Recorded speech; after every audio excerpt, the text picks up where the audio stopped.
తెలంగాణలో మరో కీలక పరిణామం చోటు చేసుకుంది. TESCAB chairman Konduri Ravinderrao, vice chairman Mahender Reddy తమ పదవులకు రాజీనామా చేస్తున్నట్లు ప్రకటించారు. రాజీనామా అనంతరం రవీందర్రావు మీడియాతో మాట్లాడారు.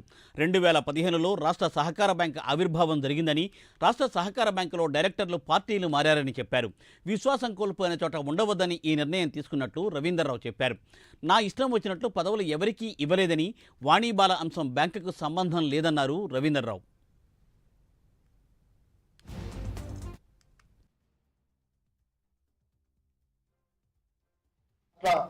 అవతరణ తర్వాత 2014 తర్వాత ఒక సంవత్సరం తర్వాత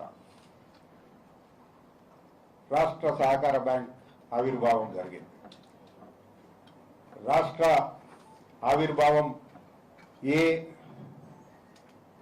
ఇష్యూస్ పైనైతే మొదలైందో, నీళ్లు, నిధులు, నియామకాలు, వాటన్నిటికీ కూడా అనుగుణంగా గత 9 సంవత్సరాలు కేసీఆర్ గారి మార్గదర్శకంలో, వారి నేతృత్వంలో, వారి గైడెన్స్తో ఇవాళ ఈ 9 సంవత్సరాలు రాష్ట్ర సహకార బ్యాంక్ ప్రగతి నివేదిక మీ ముందు ఉంచాలనే ఆలోచనతో ఇవాళ ఈ ప్రెస్ మీట్ పెట్టడం జరిగింది.